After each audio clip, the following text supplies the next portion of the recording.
Hi, my name is Brad Bernstein from the law offices of Spar and Bernstein. And in this video, we're going to be talking about processing your adjustment of status application and preparing for your adjustment of status interview. In a prior video, part 1 of this series, we talked about preparing your adjustment of status application, and I urge you all to view that video first before viewing this video. In the last video, we left off in filing your adjustment of status application with the United States Citizenship and Immigration Services. Once your application is filed, you will receive back a receipt notice. You should receive back receipt notices for your I-45 adjustment of status application. You should receive a separate receipt notice for your I-130 visa petition, and you should receive a separate notice for your I-765 work authorization.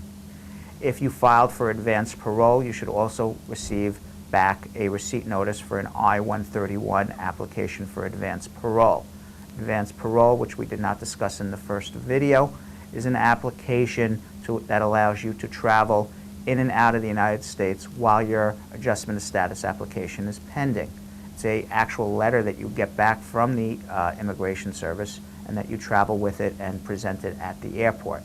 If you, in fact, overstayed your visa by more than 180 days before filing your adjustment of status application, you should not have filed an advanced parole application because it will bar you from obtaining your green card if you were to travel. In any event, you will be receiving all of these receipt notices back. Several weeks later, you will get a notice back for biometric fingerprinting. You will have to go to that appointment notice, take your fingerprints. Once your fingerprints clear, approximately 90 days after you filed your adjustment of status application, you will receive a work authorization in the mail. With that work authorization, you can take it to the Social Security Bureau and get a Social Security number if you don't already have one. If you already have a Social Security number, you're going to use the same Social Security number. You don't need to get a second Social Security number. You can also take your work authorization and your Social Security number in almost any state, or probably in all 50 states, I don't know any state that doesn't allow this, with a work permit and a Social Security number, and go get your driver's license as well. So within 3 months of filing your adjustment of status application, you should have a work authorization, your Social Security number, and on the way to getting a driver's license if you so choose to. A couple months later, in New York, for example, it's about 5 months later, but in certain states it takes a little longer, in other states it takes a little less, you will be scheduled for an adjustment interview. What they are going to be concerned about at the adjustment interview is multiple things. Number one, that you are eligible to adjust your status, that you entered legally on a visa that allows you to adjust your status based on marriage to a U.S. citizen, or that you were in legal status when you filed your adjustment, or that you were 245I eligible, meaning that you were eligible to pay that $1,000 penalty fee. The whole other video will be up on YouTube discussing 245I and grandfathering and adjustment of status and paying the penalty fee. It's not going to be covered in this video. You also have to be prepared to prove that you and your spouse are in a bona fide marriage. So they're going to ask you for documentation to prove that. To the Immigration Service, a bona fide marriage is an economic relationship that you and your spouse share together, as well as a living relationship that you share with each other. A living relationship meaning that you share the same household and you share the same life with that spouse.